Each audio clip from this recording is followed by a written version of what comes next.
doctor अगे हो खुलदी है बना था वीडियो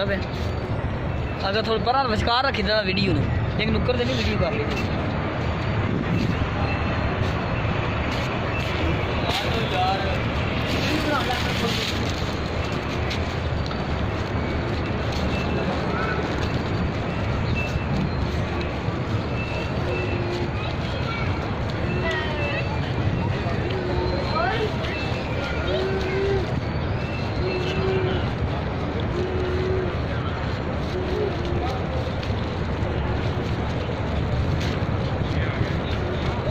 बनाना है ना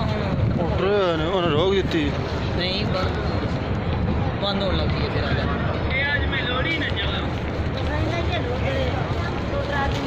लोगों ने